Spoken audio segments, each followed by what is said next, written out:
Hi guys, welcome back. Today we have a different kind of video because today we are checking out a survivor story from Yuval Raphael. Yuval is the lady who represented Israel at the Eurovision.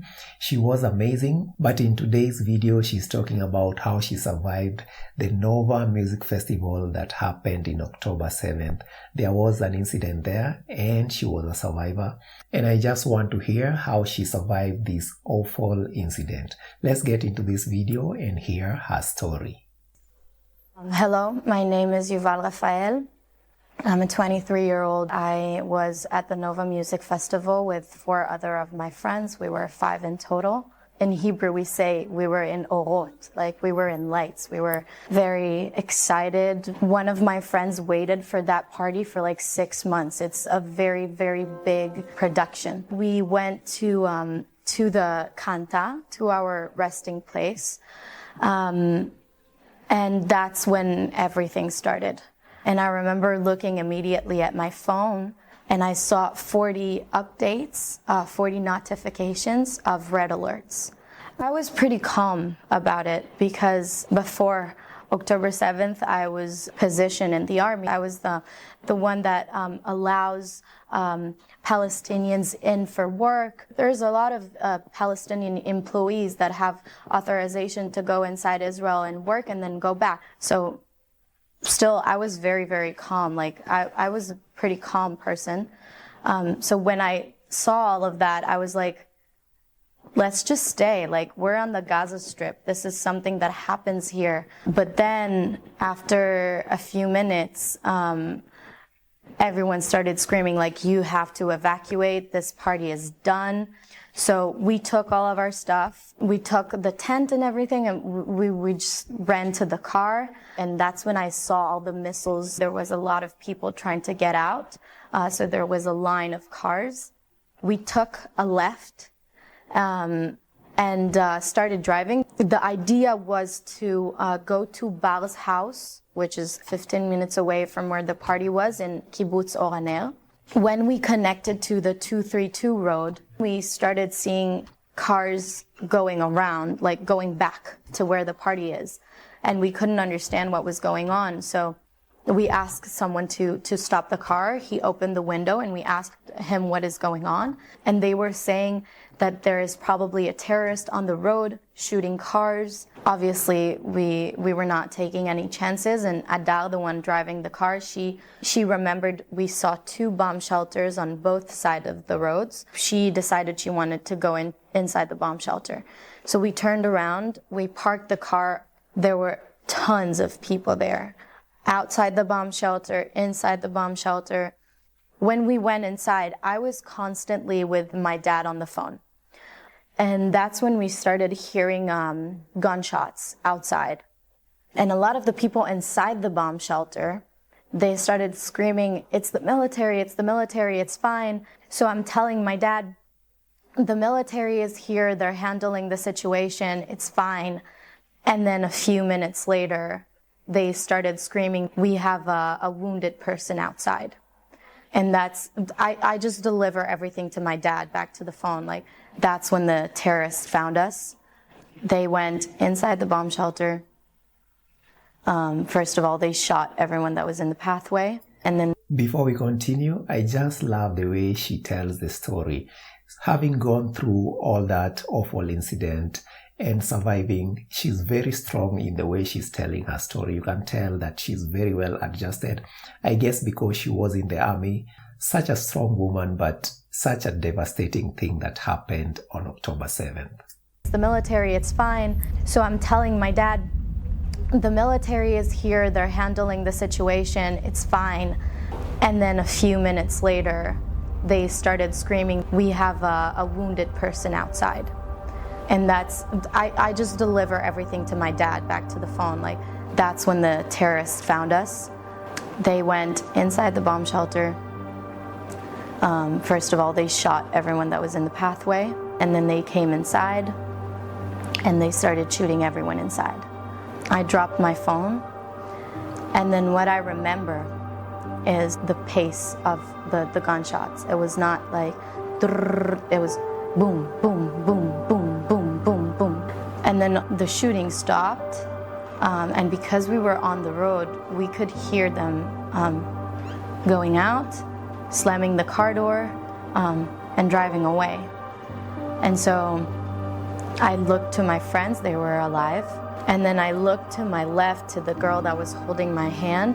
She was lifeless and she was dead. Her head was like this on my shoulder. I remembered my leg really hurting, and then I looked to my leg and I had this dead body all over my leg. We were around 50 people. After the first shooting, I called my dad to tell him I'm alive, and I was like, Dad, there is dead people, you have to call the police, you have to tell them to get to us. Like, he's processing the whole thing during the conversation. איפה את? תשלח משטרה לפה.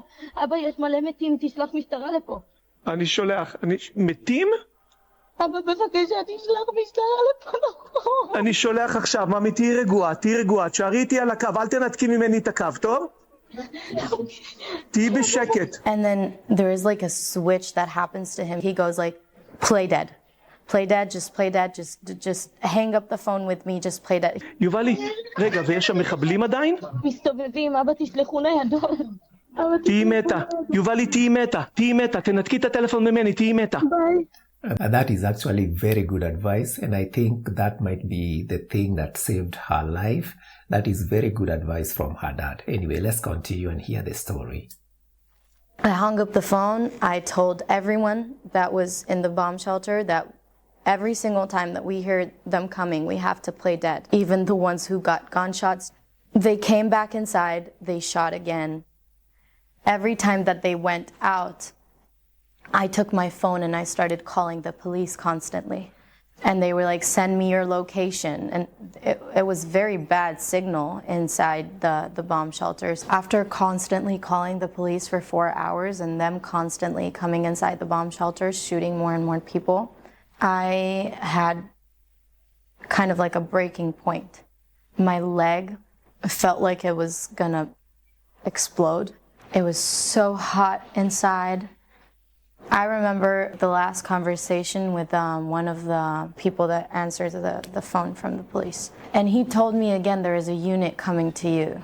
That's where I snapped, telling him, but that's not true. No one is coming. No one is coming. It's been 4 freaking hours. Why is no one coming here? You're leaving us. Next time, maybe I won't be able to call you. Like, they keep killing people and we can't go out. And he's like, don't go out. Don't go out of the bomb shelter. When is someone coming? And I was just tired. I was so tired. I didn't want to call them anymore. I didn't want to talk to anyone. And I started asking myself, like, when is this going to end? Is this going to end? Am I going to die? And my leg was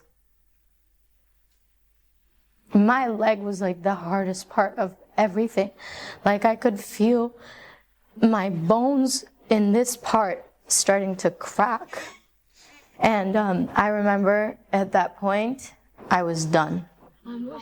Why did it take so long? 4 hours is such a long time to be in such a horrible position. Anyway. אני עוד חיה, יש לי גופה ומלא רגליים שנשענות לי על הרגל כבר על 4 שעות. אני חושבת שיצטרכו לקרות לי אותם לחמות. אבל למה הם לא באים?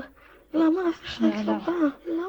The next time they come, I don't bend down. Like, I stay up, and obviously they're gonna shoot me and put a bullet in me, and that's it. And that, in a very weird way, calmed me down. Like, I knew when it's going to end. Like, I didn't know when the next time they're going to come, but I knew that the next time it's done. Like, I don't feel this pain anymore. I'm not in this situation anymore. I'm done. So, because that calmed me down, I did find the strength the next time they came to fight more and to hide again. Like, I didn't want my life to end there. So, after a few hours, at one point they started throwing grenades inside. The feeling that I remember is that when there was shootings, my heart was racing. But the first time I heard a grenade, I felt like my heart stopped. Like the bombing was so strong that I felt like a few people that were inside the bomb shelters with us is the Sassi family. Avi Sassi, he jumped on the first grenade. I remember also at one point, every time after they started shooting throwing grenades, every time I opened my eyes, I could see like there's less and less people. And I didn't understand what that was. I didn't think about it at that time. But now, like, it was because people exploded. And then, because a lot of us had our phones, I remember someone saying something about the internet is saying that the military is now handling the situation. That's when they started coming less frequently. So at that point, I started like looking for my phone. I remember like twisting a little bit to this side and I could see my phone on the back of the dead body or something, somewhere between around this area. And I found it and I picked it up and I called my dad. He told me on the phone, I found a rescuer. Like, I found someone that will pick you up. He is with a unit. He is looking for his daughter, which is also there. Talk to him, send him your location, and then he'll come get you. And then I told that to my friends. I called him. He asked me to count the survivors inside, like how many survivors there is inside. He said he was going to be there in half an hour. And then it hasn't been half an hour, but someone started screaming, like, is there anyone here that needs rescue? Anyone here that needs rescue? And I remember like really panicking because I imagined the way we're going to be rescued so many times. And not for 1 second I thought like one person is going to scream outside, does anyone needs rescue? I remember seeing this one on the news, but I did not think that it took more than 4 hours to get to these people. Either way, they dealt with the situation. And then all of the other people that were with me in the bomb shelter, they started screaming, yes, we need rescue, we need rescue, we need rescue.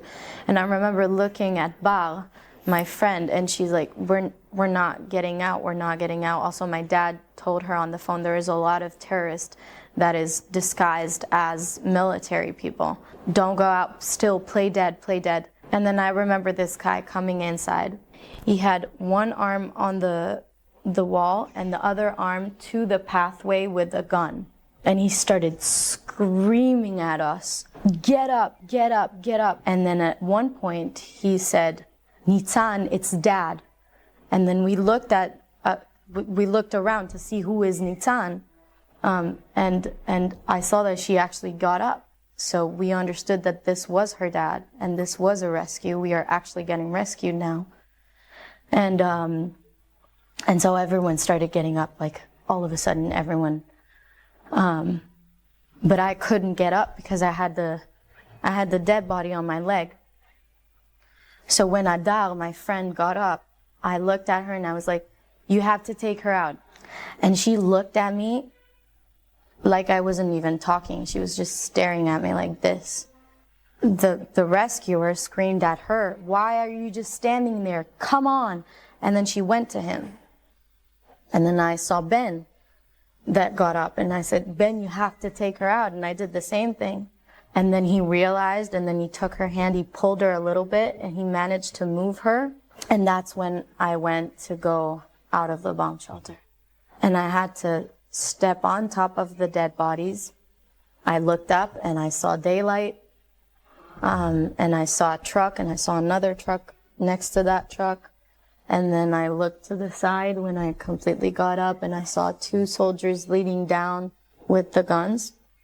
And then we drove away. He told us not to look outside. And then we were evacuated to the hospital. That's where I met my dad and my uncle and my sister. After the first week, we did an interview in the press, and it gave me strength, like to explain or to talk about it or to, like there was nothing I could do in that situation. Instead of only the bare minimum of trying to play dead.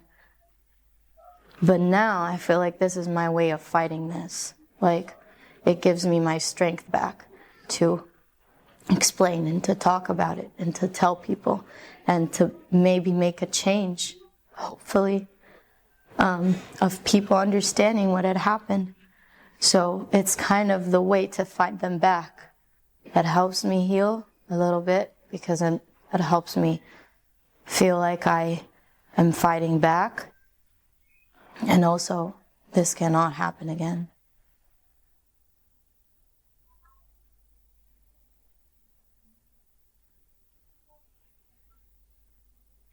This was such a chilling story, and I'm glad she survived because I just happen to love her music so much. She's an amazing artist, amazing voice, and her performances at the Eurovision were just very good. Looking at this, I'm glad that countries like Israel, they train all their people, all their young people. So everybody has military training. So in case something like this happens, at least their reaction is not like just a regular citizen. Because I can see how courageous this lady is when telling this story. She's super strong. Anyway, guys, if you have watched this video until the end, thank you for watching, and I will see you in the next video.